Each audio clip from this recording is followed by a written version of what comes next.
This is James Lupton for Slothbox, sponsored by the Excelsior Sporting Club. And today I'm joined with Pody McCrory. Poddy, how are you, mate?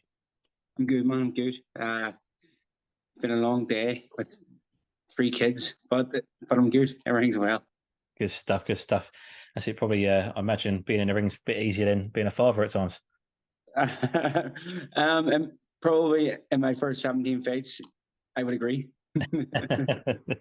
Let's talk a little bit about your career. You mentioned there 17 fights in 17 wins. You know, the perfect record so far. How are you finding it? Yeah, I've been pro now 6 years, so I've been like gradually building sort of a decent record.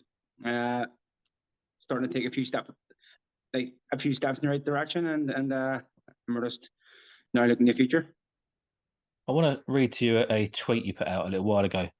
So you posted out no promotional backing, pro 6 years, ranked top 10 with three of the four governing bodies. First pro fight at 29 years old, just good management and some big performances. If you're not backed by the big promotional companies, it's not the end of the world. Just keep grinding. Just first of all, give me a little bit of insight into how much of a struggle has it been to get to where you are now? Yeah, listen, like in 2018, 2017, I was begging to get on shows. I really had to push myself. I first signed pro with Kieran Farrell, who's obviously based in Manchester, and we got off to a great start. And we got our debut on a matchroom card. And then after that, just things get really hard. Obviously, with Kieran being based like in Manchester, we had a few fights falling through. And it was coming like a real struggle. And then there was a few small hall shows going on, and I kind of had to like beg to be on them, and I was given like certain numbers they had in terms of like ticket sales and stuff, which I done. And as you can hear, like my daughter's still like, which I done, and and then I got a great knockout, which kind of pushed me on a wee bit, made people take notice, and from there I've just slowly built a big fan base or a great fan base, from just like really friends and extended family.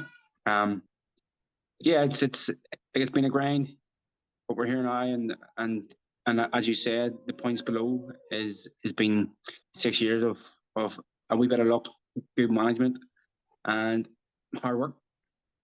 And as you mentioned, good performances. You know that the hard work's not gone unnoticed. And you now got your opportunity, you're headlining out in Belfast. What a feeling that must be for yourself. Yeah, listen, it's so obviously like the English like people or like the people like from the UK might know this, but the event that I'm gonna be main event is it's a massive it's a massive festival here in the heart of my city. And to be headlining like, on that on the back of McConnell doing it twice, it's a massive it's a massive privilege, and I just feel like really proud of it. Is it potentially, obviously, we know that the Leon Bunn fight was probably the highlight of your career. Could this overtake that as your proudest moment in your career? Yeah, listen, probably the opportunity I got in Germany. This was it was massive, and the weekend that my friends and family like sort of like created like was insane. Like it was just madness. But this is special. It's my first sort of like main event in my home city. And as I say, it's going to be in front of 5,000 people on a stacked undercard. I believe this is going to be the biggest night of my career.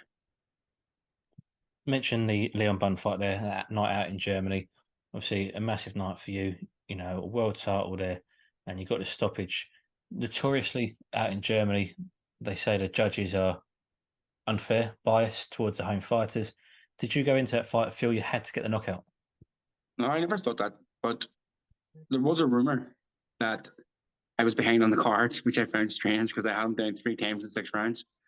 Um, but I never really thought that I had to get him out of there. When I was looking at his record, he was never hurt or he was never down. I watched like, a lot of his fights, so I didn't know if I could have stopped him, obviously I moved up in weight like for that fight. It was my first fight like at light heavyweight. So again, we had a plan to win there and try and win the fight by winning the most rounds. But like I do punch hard and I hurt him early, and the rest is history.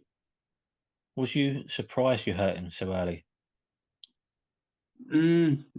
Not overly because of the way the training camp went. Like it felt perfect. It was kind of we kind of like pulled the wool like probably like over their eyes because I think they thought that we were coming off like the sofa, and that like did they know that we actually had a fight about to be announced for the same date for the EU title. So it just felt perfect. I watching Bun and his style, like it very much suits like what I do in the ring. You mentioned obviously you're hard hitting. We can see that from your record. We know what you can do in the ring. Do you feel that's potentially been a bit of a hindrance at times in terms of getting fights? Um, I don't know. I've been offered many fights. I've accepted most. Some I haven't accepted without like me even knowing. Just like I say, I put my trust and faith in Jimmy Conlon. And he's turned down fights, and then he's told me a few months later, here we were meant to fight that guy, and I was like, all right, okay. But we've had a plan.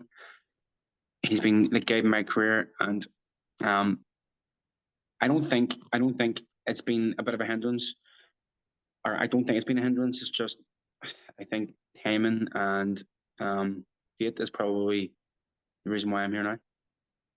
Do you look back on your career so far and ever feel that you could have done more, or you should be with a big promoter, or you should have had more TV slots, etc.?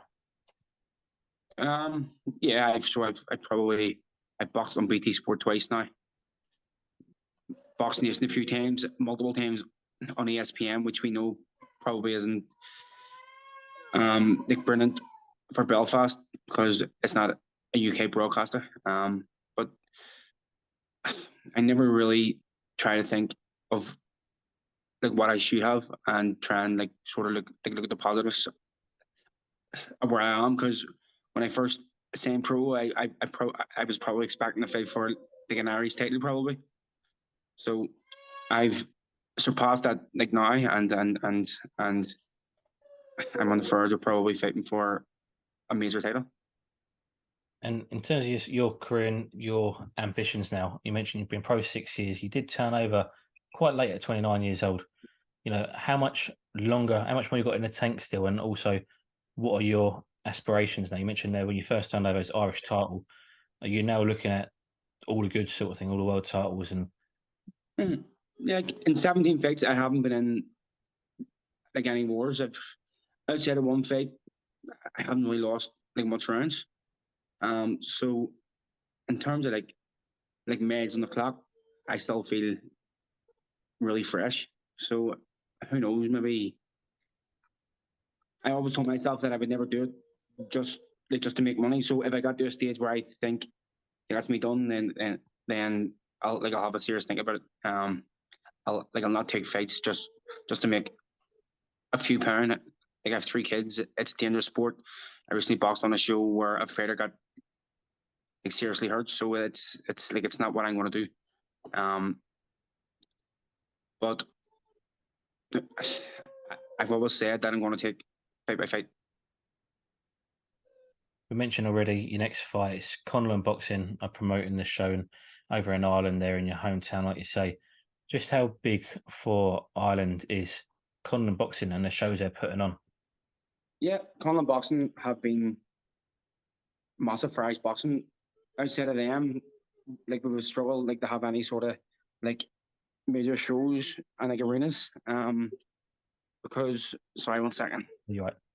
Because Michael Conlon, he's a superstar. He's the one that's bringing big time boxing back to Belfast. Recently, we've seen Katie Taylor finally get a big fight in Belfast, but outside of that, big TV shows and big time boxing back in Belfast has been solely down to Conlan boxing. And just finally, buddy, your fight is Steed Woodhall, recently Mm-hmm. announced. You mentioned, you watch a lot of tape on Leon Bunn. Have you seen much of Steed Woodhall?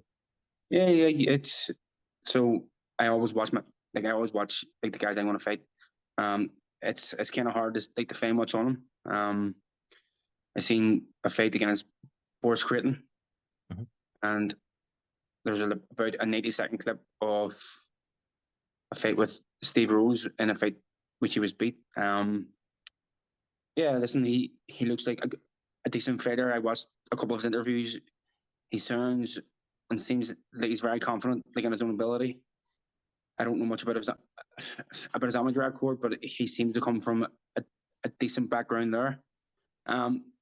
But I'm extremely confident. I know the work that I'm doing in the gym, and I know that I'm improving still.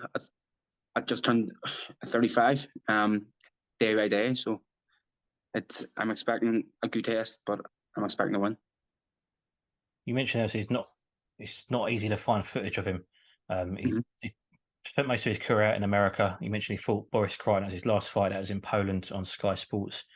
How much difference does it make to you in your preparation when you can't find much footage of your opponent? Yeah, preparation like for me is about listening to what my coach like what he tells me to do. I joined D Welch just before my 11th fight, and things have went really well. He's a great coach. He's a great he, he like he studies boxing, he learns boxing, and he teaches boxing. So I leave it up to him. But I do have a look, and unfortunately, there isn't much footage, but there's enough to know what he's about. Does it make it a little bit easier that you can see his last fight, so you know where he is most recently? Yeah, of course. So like, it's you're only as good as your last fight. That's what people say. My last performance probably wasn't the best either. Like so, if he watches that, he could be confident. But completely different styles. He looks like a come forward fighter, aggressive fighter, wee bit like Leon Bunn as well. So it could suit me the ground. Who knows? But we've seen his last fight, and and I kind of know what he's about now. Like so, preparations been going well. We started sparring today, uh, and now it's just about the next 6 weeks sticking the head down, getting extremely fit, and getting the perfect name, like the perfect plan in place. No, absolutely. Well, Poddy, I want to thank you for your time today. Wish you all the best of luck, and when you get out there, obviously main event headline in the show. Enjoy it. Thank you very much. Cheers.